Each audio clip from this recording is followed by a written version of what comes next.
Trauma, I'm going to give you a really simple definition of what is trauma. Trauma is both physical and psychological responses to events that threaten your sense of safety or even your life. I'll talk a little more about that as I talk about what it means to be trauma-informed, but first let's think about that phrase. To have information is to have power, and there's a purpose in the power. So to be trauma-informed means to have knowledge that helps us know how we should then respond in a situation.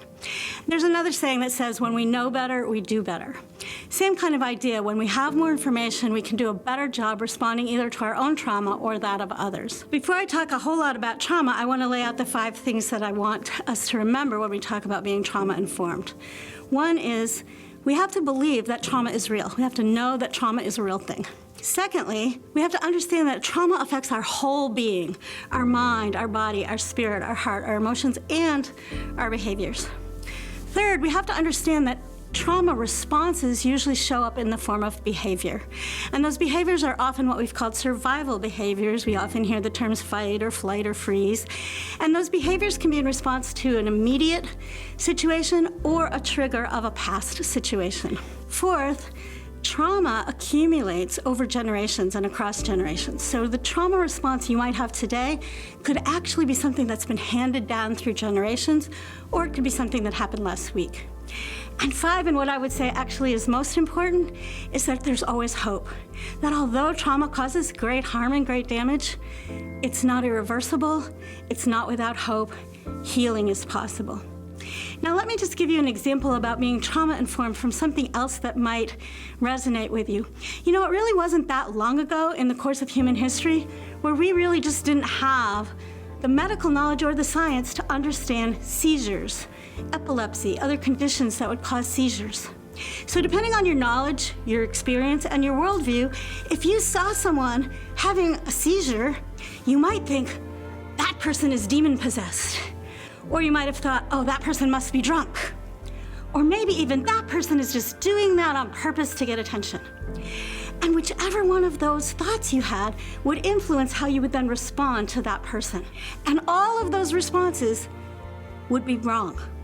And they all not only wouldn't help the person, they all could actually harm the person even more.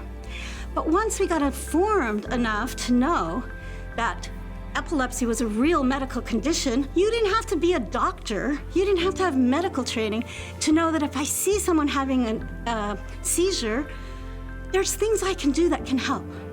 I know how to call a doctor, and I know a few things I can do in the meantime to help keep that person safe and on their way to some recovery, even while they're having the seizure. That's really what we mean about being trauma-informed. It's having enough information that shapes our worldview and changes the response we have when we see someone having a behavior that might otherwise make us think, what's wrong with that person?